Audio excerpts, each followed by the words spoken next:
Bonjour tout le monde, nous allons parler aujourd'hui de la fracture de l'extrémité supérieure du fémur. Permettez-moi d'abord de faire une petite présentation. Je suis Dr Liu Zhihong, chirurgien de l'orthopédie de l'hôpital Ruijin.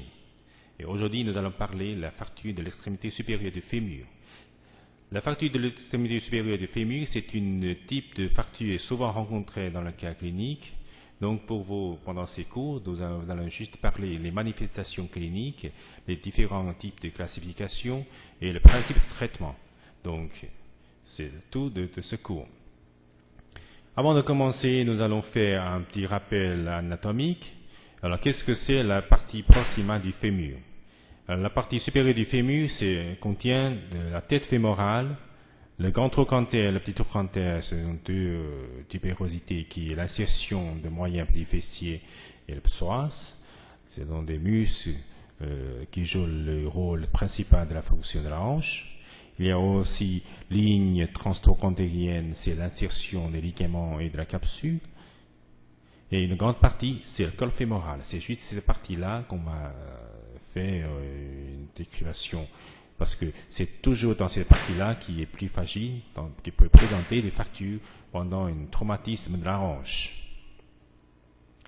Et comme l'angle qui forme avec le diaphyse un angle qui est très spécifique, c'est l'angle à peu près de 127 degrés, c'est l'angle qu'on dit, c'est l'angle cervico-diaphysaire, parce qu'après, dans la classification des différents types de fractures, cet angle-ci qui est au-dessus de 127 degrés, on peut dire que c'est une hanche qui est dans une position de Kaksavara. Si la hanche est au-dessus de 127 degrés, c'est la hanche qui est dans une position de Kosvalga. C'est une notion qui est très importante après pour la décrivation des différents types de déplacements, de types de fractures de col. Et pour le reste, comme la hanche qui est formée par la cotyle et la tête fémorale, donc ces deux parties-là qui sont renforcées par la capsule et les ligaments. Donc, soit dans une vue antérieure et la voie postérieure, sont tous renforcés par la capsule et les ligaments. Et ces capsules qui est très important parce qu'après, on va aller dire, pour la vascularisation de la hanche, ou bien de la tête fémorale, qui sont tous pénétrés dans cette capsule, qui forment un anneau ici, comme un anneau artériel, qui, une fois dans cette partie que la capsule est abîmée pendant un traumatisme, ou soit une fracture, cet anneau qui peut abîmer et qui peut créer une condition d'ischémique de la tête fémorale. Donc, dans ces cas, une fois que la capsule est abîmée, que le pronostic pour la fracture qui est mauvaise. Alors, maintenant, la vascularisation de la tête fémorale. La vascularisation de la tête fémorale qui est irriguée par les différentes branches artérielles. Une petite partie, c'est par l'artère de fovea, c'est-à-dire ici, l'artère qui vient du ligament rond du cotyle. Et pour le reste des deux parties, ce sont des artères circonflexes fémorales latérales et médiales. Ce sont des branches très importantes qui sont tous données par l'artère fémorale. Et comme ici, vous voyez, c'est juste dans cette partie du col fémoral que ces deux branches qui forment un anneau artériel et juste en bas de le col. Et une fois que le col est cassé, dans cette partie proximale, soit que la capsule est abîmée, cet anneau qui peut déchirer pendant le traumatisme. Alors dans ce cas, si cet anneau est abîmé, toute cette tête-là qui peut présenter dans une condition ischémique. Alors qu'est-ce qu'il peut présenter dans cette condition ischémique? C'est-à-dire dans la condition ischémique, pour la consolidation de la fracture est très difficile.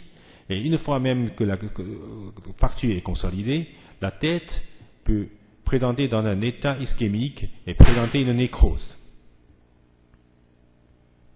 Alors, pour la fracture de l'extrémité supérieure du fémur, on peut différencier d'après la position de ces fractures comme la fracture du col fémoral et fracture trochantérienne.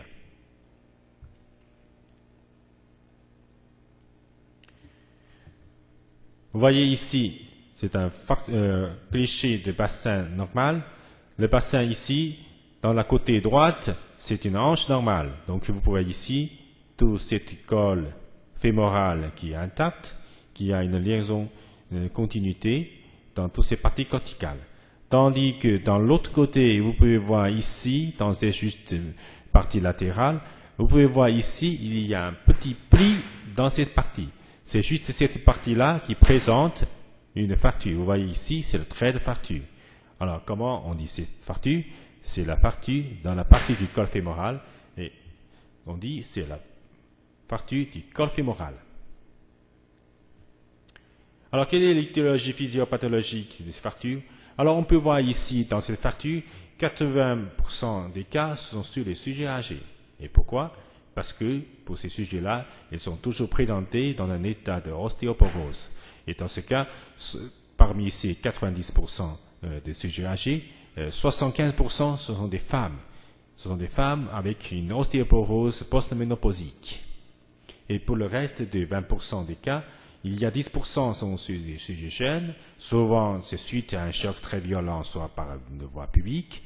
Et 10% sont des cas pathologiques, c'est-à-dire il y a une tumeur osseuse, soit primitive, soit métastatique. Dans cette position du col fémoral, elle peut présenter une foyer de ostéolyse. Ça peut fragiliser dans cette partie dans le cas de mécanisme. Et puis, pour ces cas, ça peut présenter des cas de fracture pathologique. Pour le diagnostic clinique, une fois que le patient vient dans le service d'urgence, il peut présenter d'abord des troubles fonctionnels du patient, c'est-à-dire que le patient, si on demande l'histoire de ce patient, il peut toujours raconter une histoire de traumatisme, et après, ça présente une douleur très vive au niveau de l'aine, et puis le malade ne peut bien tenir dans la position de debout, ne peut plus marcher, c'est-à-dire qu'il présente une impotence fonctionnelle totale. Et pour le chirurgien ou pour le médecin, lorsqu'on examine le patient, vous pouvez voir dans l'inspection, le patient présente une membre inférieure raccourcie et toujours dans une position de rotation externe et une adduction. Ça, c'est les positions très typiques pour les fractures du col fémoral et aussi pour les fractures trochantériennes. Et pendant la palpation, le patient présente une douleur au niveau de l'aine. C'est très important, c'est au niveau de l'aine, il peut présenter une douleur de palpation, mais pour le grand trochanter, c'est-à-dire le grand trochanter est depuis ascensionné, mais indolore, qui c'est un signe très important pour faire un diagnostic différentiel contre la fracture intertrochantérienne, parce que si c'est une fracture intertrochantérienne, le patient présente aussi un accouchissement de la jambe et aussi dans une position de rotation externe. Mais le patient présente une douleur très indolore, une douleur très intense dans la partie de grand trochanter. Tandis que pour la fracture du col fémoral, le grand trochanter est indolore. Et pour tous ces patients, il faut toujours faire des examens radiologiques. C'est un cas très particulier, très important pour le diagnostic. Et pour le technique, pour tous ces radios, il faut toujours faire un radio de bassin de face parce qu'on peut comparer les deux hanches de deux côtés et aussi de hanches de face et profil, puisque vous voyez après, pour des types de fractures qui est non déplacées, souvent c'est très difficile de regarder dans la face dans la caractéristique de face pour trouver un trait de fracture. Et souvent, une fracture de face et profil peut favoriser le diagnostic. Et souvent, il y a aussi des cas qui est très difficile pour faire le diagnostic dans les radios de face et de profil. Dans ce cas, un CT scanner est proposé pour faire un diagnostic très exact pour trouver la position du fracture et tous ces types de fractures. Vous voyez ici la radio. La radio de bassin de face, vous pouvez voir la hanche droite qui est presque normale, dossier cortical qui est intact, avec une continuité, avec la tête qui est ronde, qui forme la hanche. Et puis dans l'autre côté, vous pouvez voir ici, il y a une condensation dans la partie du col fémoral, avec un petit pli dans la partie du cortical. C'est juste cette partie-là qui présente une fracture du col. Et dans la radio de profil, vous pouvez voir ici, il y a une petite fissure dans la partie du col. Dans ce cas, ces deux radios de face et profil, on peut établir un diagnostic de fracture du col fémoral. Alors, d'après tous ces radios, on va faire des diagnostics et aussi on va faire des classifications. Pourquoi on fait des classifications? Parce que pour tout le traitement chirurgical ou tout le choix des traitements, c'est basé sur des classifications. Et pour la classification de col fémoral, il y a des différents types. D'abord, une classification d'après le trait de fracture. Quelle est la position de trait de fracture? Soit une fracture qui peut présenter juste en bas de la tête, on dit c'est une fracture sous-capitale, soit une fracture qui passe tout au long du col, c'est la fracture transcervicale, et aussi qui peut présenter une fracture qui est très très bas, juste dans la ligne antéro-antérieure, on peut dire que c'est une fracture basicervicale. Et pourquoi on fait ces trois types de classification? Et comme on a déjà dit, pour la capsule qui a l'insertion dans la partie du col, il y a aussi, ici dans ces parties-là, il y a un anneau artériel. Une fois que la fracture est dans la partie proximale, soit sous-capitale, soit transcervicale, c'est deux types de fracture qui peut être donné dans une condition ischémique de la tête. C'est-à-dire, si une fois que la fracture dans ces deux positions, ça peut interrompre tout cet anneau artériel pour irriguer la tête. C'est-à-dire, ici, qui présente une ischémique après le traumatisme, même après la consolidation du fracture. Dans ces cas, ces deux types, sous-capital, transcervical, qui sont présentés souvent avec un pronostic assez mauvais, avec une ostéonécrose de la tête. La deuxième classification, la classification de Powell. La base de cette classification, c'est l'orientation du trait de fracture. Le premier, c'est la position de trait de fracture. Le deuxième, c'est l'orientation. Parce que l'orientation de cette fracture est aussi très importante, parce que vous savez que la hanche est une très grande articulation qui prend toute la charge du poids.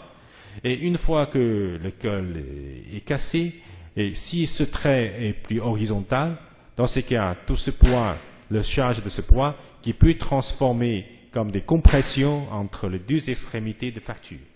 Et si ce trait de fracture est plus vertical, dans ce cas, notre poids qui va transformer, faire comme une force tangentielle entre les deux morceaux de fracture. Et cette force tangentielle qui est très abîmée pour la consolidation, très très mauvais pour la consolidation de fracture, parce que ça peut créer toujours des déplacements entre les deux morceaux. Donc, d'après Powell, il a classifié la fracture du col en trois groupes. Groupe 1, c'est une fracture qui est plus transversale, soit avec un trait qui est plus horizontal, un angle moins de 30 degrés. Et groupe 2, c'est un angle compris entre 30 et 50 degrés, c'est-à-dire qui est un peu plus vertical. Et le groupe 3, c'est un angle qui est assez haut, assez grande au-dessus de 50 degrés, c'est-à-dire que le trait de fracture est très vertical. Alors, qu'est-ce que ça va donner pour ces deux types de fractures? Si c'est un type de fracture de groupe 3, c'est-à-dire que ce trait est très vertical. Dans ce cas, lorsqu'il y a une force qui appuie sur la tête, que la tête peut transformer avec une force tangentielle entre ces deux morceaux, que la tête peut déplacer. Si cette trait de fracture est plus horizontal comme le groupe 1, lorsqu'il y a une force qui appuie là-dessus sur la tête, ces forces qui peuvent transformer comme des forces de compression entre ces deux morceaux. Et ces forces de compression, ça peut favoriser la consolidation entre les deux morceaux et favoriser la consolidation. Alors, d'après le type de Powell, soit c'est une trait de fracture qui est très verticale, qui peut donner un déplacement secondaire pour la hanche, que la tête peut, sous une pression de charge, que la tête peut déplacer en bas et en arrière, et présente un angle cervico-diaphysaire, moins de 125 degrés, que la hanche est dans une position de Kurzweil. c'est-à-dire certains types de factures les plus souvent rencontrés dans la clinique. 75% des cas sont présentés sous forme de Kursavara, c'est-à-dire que la tête est déplacée en bas et en arrière. Et pour le reste, si ce trait de facture est plus horizontal, que la facture est plus stable, que la tête qui peut déplacer en dehors et en arrière et qui peut présenter un angle cervico-diaphysaire et plus de 127 degrés. Dans ce cas, on dit que la hanche est dans une position de Kursavara. Pour une fracture de Kursavara, on peut dire que c'est une fracture qui est plutôt stable. Dans ce cas, même pour le patient qui est fracturé, il peut présenter une importance fonctionnelle qui est très variable.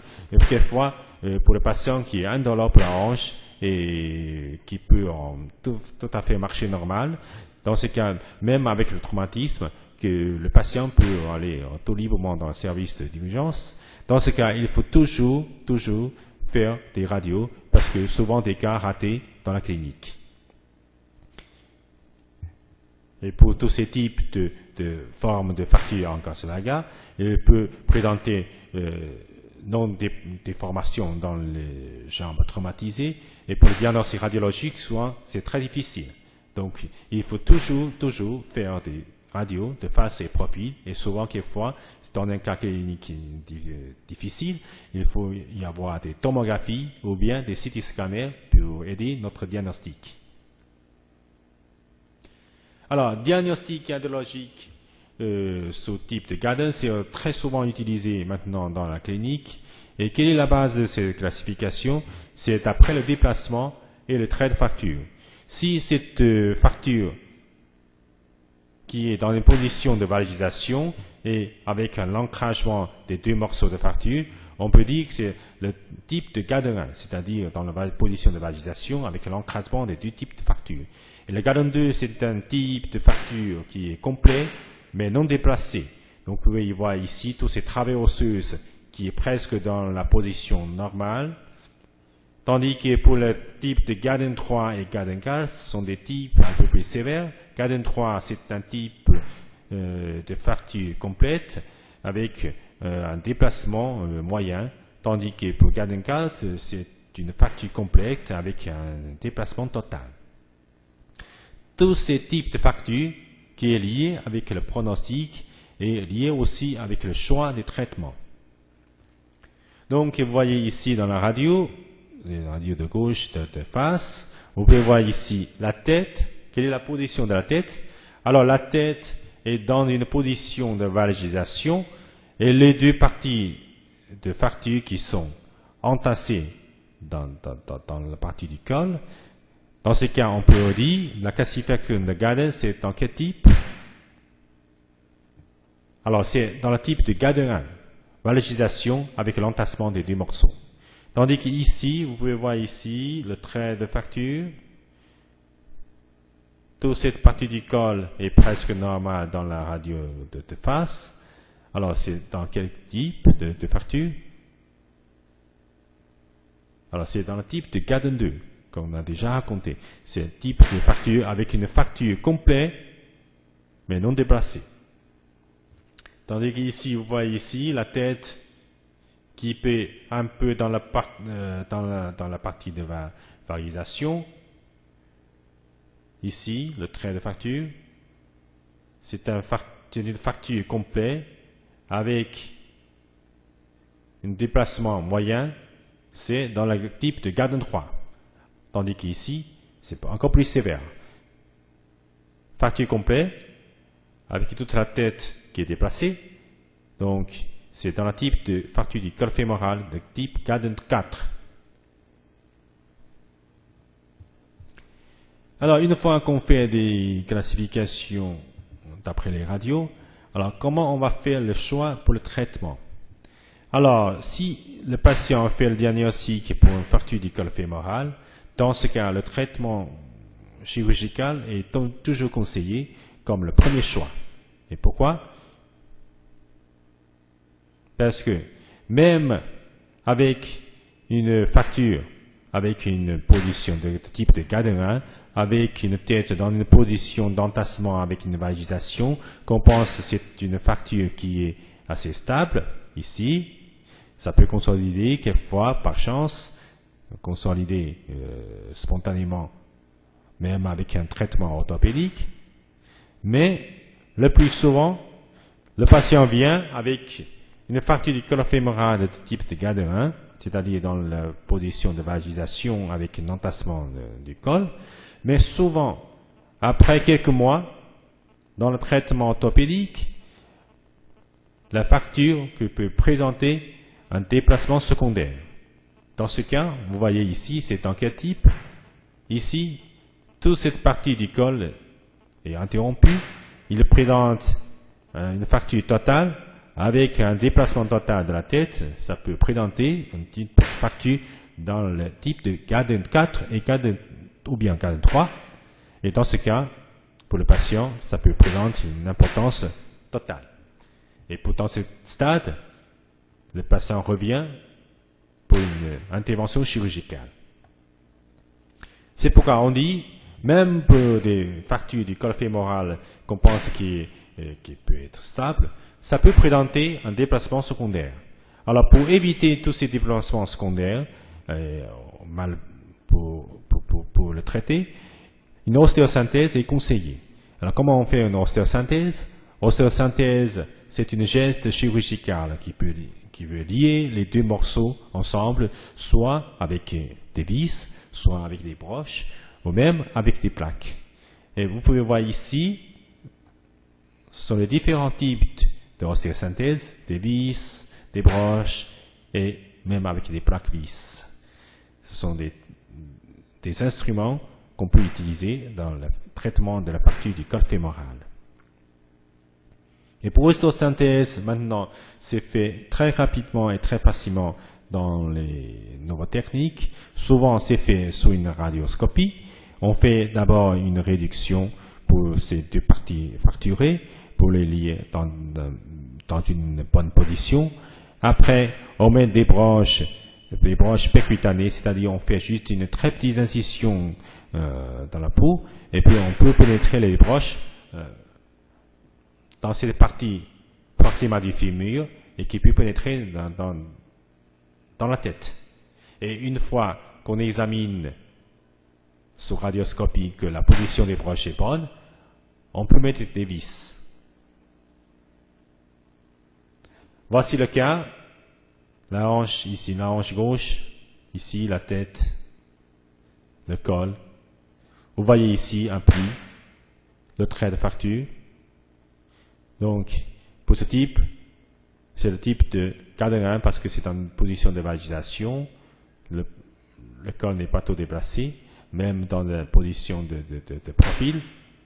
Alors, pour ce type de fracture, si on fait une ostéosynthèse, on peut faire des 3 vis creusées, percutanées. Donc, dans ce cas, les vis sont très bien fixées dans la position de fracture, de face et de profil. Tous sont dans une très bonne position. Et quelques mois après, vous pouvez voir ici, dans cette partie fracturée, c'est bien consolidé. Donc, pour la plupart des cas, dans une classification de Gardner 1 et Gardner 2, une ostéosynthèse est proposée comme le premier choix. Ici, vous voyez un autre cas. C'est toujours dans la hanche gauche. Vous pouvez voir ici le trait de fracture. Alors, quel est le type de ces fractures? Il n'est pas dans la position de vagisation. Il n'y a pas de déplacement très intense. Donc, on peut le classifier comme une fracture de Gardner 2. De face et de profil. Ne pas déplacer. Alors, quel est le traitement? On va lui faire une ostéosynthèse. Donc, ostéosynthèse avec les 3 vis creusées. Donc, vous voyez ici dans la radio, tout est très bien fait. C'est juste la radio après l'intervention. 2 mois après, Et 5 mois après, donc vous voyez ici, cette foyer de fracture est bien consolidé. Mais 2 ans et 3 ans après, vous pouvez voir ici, la tête présente une condensation et maintenant une petite déformation de la face articulaire. Alors qu'est-ce qui s'est passé dans la tête? C'est ça, on dit, la nécrose de la tête fémorale. Vous voyez dans la IM, qui est très typiquement présentée ici, dans le T1, vous pouvez trouver un foyer hyposignalé, tandis que dans le T2, il y a un triangle, un foyer triangulaire qui est hypersignalé. Donc, ça, ce sont deux images très typiques de la nécrose de la tête fémorale. Un autre cas, ostéosynthèse avec des vis. Et quelques années après, vous voyez ici, ça présente une fissure dans la tête fémorale, une condensation dans la tête fémorale et même une collapsus de la tête. Donc, pour l'ostéosynthèse, quelquefois, ça peut présenter des complications. Une pseudoarthrose. Vous voyez ici, c'est une fracture du col fémoral. Vous voyez ici, tous ces traits, qu'est-ce que c'est? Ce sont des traits de l'ostéosynthèse. C'est-à-dire, pour ce patient, il a fait une ostéosynthèse avec des plaques vis. Mais après quelques années, peut-être, pour le patient, il a aussi fait une ablation matérielle. Et une fois que le matériel est démonté, vous pouvez voir que le col est recassé. C'est-à-dire que ce col qui est en état de pseudarthrose. Un autre cas, fracture du col fémoral après ostéosynthèse, ça présente une condensation dans la partie de la tête et une collapsus de la partie articulaire. C'est ça l'image la plus typique de l'ostéonécrose. C'est souvent présenté après l'ostéosynthèse. Donc dans ce cas, ce sont les deux complications souvent rencontrées dans l'ostéosynthèse. Alors quels sont les cas qui peuvent présenter après l'ostéosynthèse pour un pronostic mauvais qui peut conduire le patient jusqu'à la nécrose de la tête fémorale?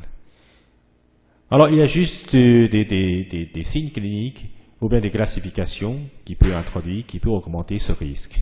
D'abord, c'est la position de la fracture.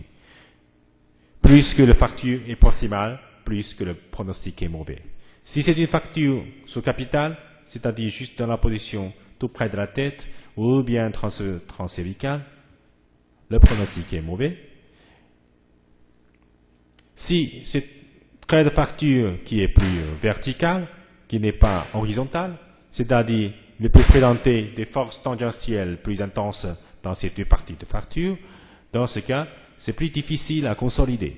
Donc, pour le patient, ça peut présenter une pseudarthrose.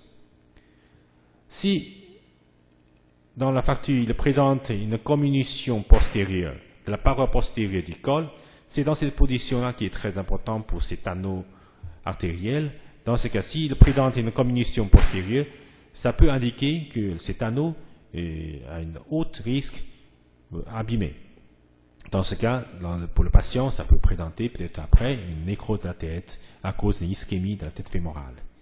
Si le patient a un déplacement très important, c'est-à-dire on peut dire que le fracture est très déplacé, ça peut nous indiquer que toute cette capsule est déchirée, et aussi avec l'anneau artériel, les deux branches circonflexes qui peuvent tous déchirer.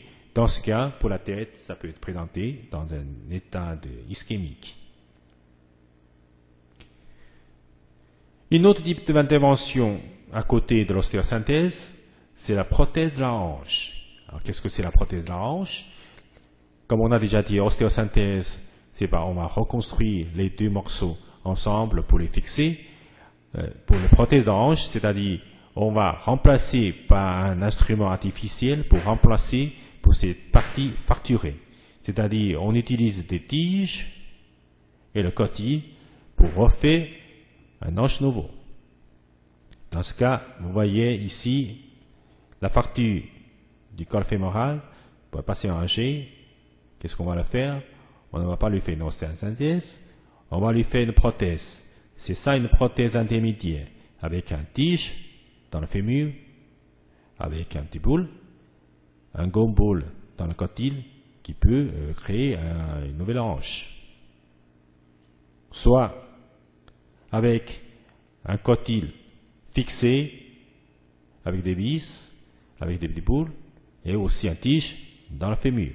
C'est ça, on dit, c'est la prothèse totale de la hanche. Les deux types, c'est un peu différent. C'est d'après les patients. Si c'est le patient est plus sportif, qui est plus jeune, dans ce cas, une prothèse totale de la hanche est conseillée. Si c'est une patiente qui est très âgée et qui est moins mobile, dans ce cas, une prothèse intermédiaire est considérée, parce que pour une prothèse intermédiaire, pour tous ces gestes chirurgicaux, c'est plus simple, ça prend moins de temps et c'est moins saignant. Dans ce cas, c'est d'après la condition du patient, on fait le choix pour une arthroplastie. Alors, on fait un petit résumé de le principe de traitement.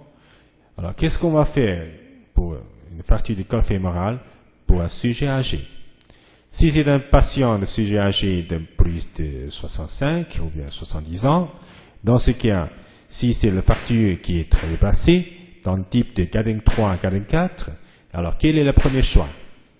Alors maintenant, dans la chirurgie orthopédique, le premier choix pour les patients âgés, c'est une arthroplastie, soit par une prothèse intermédiaire, soit par une prothèse totale de la hanche, parce que pour ce type d'intervention, ça peut redresser le patient tout de suite après l'intervention. Souvent, le patient peut relever 2 ou 3 jours après l'intervention pour rétablir la rééducation. Si le patient est dans une condition assez mauvaise pour les conditions de la balle, et si ce type de fracture est dans le type de Garding 1 et Garding 2, dans ce cas, on peut conseiller ce patient pour faire une ostéosynthèse, c'est-à-dire on va faire une fixation pour ces deux morceaux de fracture avec des vis ou bien avec les plaviques.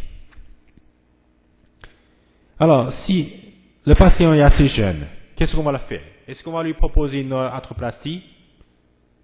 Alors, dans ce cas, pour les prothèses totales de hanche, c'est pas conseillé pour les patients jeunes, parce que tardivement, pour ces prothèses, comme c'est une prothèse artificielle, ça peut toujours des complications tardives. Quelles sont les complications tardives de prothèse? Alors, pour les prothèses, ça peut déceler et ça peut user. Dans ce cas, si c'est un patient assez jeune, il peut présenter ces complications au bout de 20 à 30 ans. Dans ce cas, si pour un patient assez jeune, une ostéosynthèse est plus favorable, même avec une type de fracture qui est assez sévère. On doit toujours essayer pour faire une ostéosynthèse avec des vis ou bien avec des vis plaques.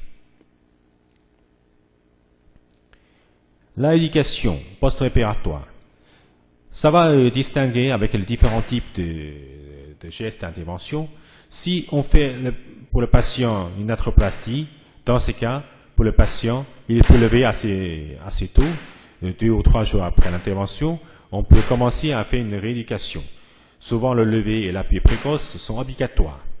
Mais si le patient est fait une ostéosynthèse, dans ce cas, la hanche ne peut pas charger, c'est-à-dire la rééducation est faite sans appui, soit avec une mobilisation des membres au lit, soit le patient mis au fauteuil, et avec le lever sans appui, avec des cannes de béquilles. Et maintenant, nous passons à la fracture trochantérienne. La fracture trochantérienne, ce sont des fractures qui sont un peu plus bas que la fracture du col fémoral, qui sont juste parties dans la position entre les trochantères, quelquefois avec la communauté, avec les différents morceaux des trochantères, des trochantères, avec plusieurs morceaux, soit qui peut être une fracture dans le sens inverse, rétro-trochantérienne, soit dans une position un peu plus bas, présente une fracture sous-trochantérienne. Ce sont tous les types qu'on peut dire fracture trochantérienne. Et après la classification d'AO, si c'est une fracture avec un seul trait, on peut le classifier comme le type de A1. Si ce type de fracture qui présente avec une communauté, avec les différents morceaux, on peut les classifier comme A2. Et si cette fracture est dans le sens inverse, qui passe de petit trochanter à la diaphyse, ou bien si les fractures qui sont trochantériennes, on passe pour la classification de A3. De A1 à A3, cette fracture devient de plus en plus instable. Alors, comment on va le traiter pour les fractures intertrochantériennes? Pour les fractures intertrochantériennes, pour le traitement, c'est toujours chirurgical. Donc, une ostéosynthèse est toujours proposée pour fixer toutes ces deux parties de fracture, soit avec des vis-plaques, le vis-plaque dynamique, c'est-à-dire qu'on peut ici fixer avec la partie proximale du fémur avec un plaque, et dans ces plaques, il peut y avoir un voie qui peut passer un vis. Le vis qui fixe la tête fémorale, qui peut le fixer, mais qui peut glisser dans cette plaque. Ça peut, qu'est-ce que ça va créer pour ce glissement? Pour ce glissement, ça va créer une force de compression entre ces deux morceaux. C'est pourquoi on dit que c'est un plaque vis dynamique. Une fois que la partie est fixée, ça ne peut pas tourner, mais ça peut glisser. Ça va juste créer des forces de compression entre ces deux morceaux. Et ces forces de compression qui est très favorisant pour la consolidation des fractures. Vous voyez ici, vis-plaque dynamique. Une fois qu'il est fixé, ce vis qui peut glisser dans la plaque. Et ça va créer des compressions entre les deux morceaux. Quel est le résultat que ça va donner? Ça peut favoriser la consolidation. Vous voyez ici, cette partie-là est très bien consolidée. Ou bien maintenant, on utilise des nouveaux instruments. Ce sont des instruments des clous centramédullaires pour le design de ce type de clous. C'est un peu différent que les plaques. C'est mis dans la diaphyse, dans le centre médulaire, c'est-à-dire qui est plus favorisante au point de vue des propriétés biomécaniques. Ça donne moins de stress dans l'os, qui peut favoriser la consolidation pour des types de fractures qui est plus grave, avec plus de communauté. Vous voyez ici, pour ce type de fracture, qui est très instable, avec plusieurs morceaux.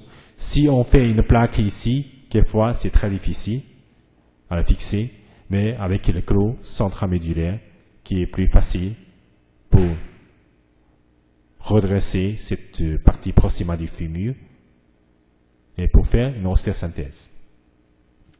Soit avec une modification des clous centramédulaires avec des verrouillages de deux vis, soit proximal, soit distal. Ces deux vis, c'est juste pour augmenter toutes ces forces d'ancrage dans la partie fracturée et aussi pour éviter tous ces tournements ou bien pour éviter toutes ces rotations de ces deux morceaux, pour favoriser la consolidation. Donc, vous voyez ici, même pour une fracture très communitive, après cette ostéosynthèse, ça peut très bien consolider. Alors, quelle est l'évolution de fracture trochantérienne? Alors, pour l'évolution de fracture trochantérienne, c'est toujours très favorable. Il présente très rarement des cas de pseudarthrose, c'est-à-dire ça peut consolider très facilement. Pourquoi? Parce que pour ce type de fracture, ça ne va pas perturber toute la vascularisation de la hanche. Donc, pour la consolidation, il n'y a pas de problème. Donc, si le patient n'est pas opéré, donc il peut présenter quelquefois des cas vicieux, c'est-à-dire que la partie proximale est considérée dans une position assez mauvaise, soit la plupart c'est dans des positions de Corsevara, mais aussi il peut y avoir des cas qui présentent dans une position de Corsevara. Et puis pour le patient, ça peut présenter aussi un raccourcissement de jambes traumatisées. Et souvent, comme on a déjà dit, ce sont des cas souvent présentés dans des patients assez âgés et Et une fois après l'ostéosynthèse, dans un foyer qui est ostéoporotique, pour tous ces instruments ostéosynthésés, ça peut présenter un dépicolage secondaire, c'est-à-dire que tous ces vis ou bien des plaques qui peuvent sortir automatiquement de l'os. C'est à cause d'une ostéoporose. C'est-à-dire que ça peut perturber l'ostéocondensation pour la consolidation de la fracture. C'est pour cette raison qu'on change le moyen de fixation, on change les plaques vis à des clous centramédulaires. Et pour tous ces ostéosynthèses, on ne conseille pas aux patients de faire une appui trop précoce parce que avant toute consolidation de l'os fracturé, c'est toujours risqué d'avoir un bricolage secondaire. Donc, on fait un petit résumé pour ce cours. Nous avons parlé juste de la fracture de partie supérieure du fémur. Il y a deux grands types. Il y a la fracture du col fémoral, il y a la fracture intertrochantérienne. Ces deux types de fractures sont souvent rencontrés sur des patients âgés, et ce sont des cas qui sont très souvent rencontrés dans le cas clinique, et surtout dans le service d'urgence. Alors, une fois que cette fracture est diagnostiquée, il faut toujours faire des classifications, parce que ces classifications, c'est très important, soit pour le pronostic, soit pour le choix de traitement. Alors, pour le traitement principal de fracture du col fémoral, le premier choix, c'est traitement chirurgical, soit avec une ostéosynthèse, soit une prothèse totale de hanche ou une prothèse intermédiaire. Tandis que pour les fractures intertrochantériennes, le traitement est toujours ostéosynthèse. Bon, c'est tout. Est-ce que vous avez des questions? Si vous avez des questions, vous pouvez me poser.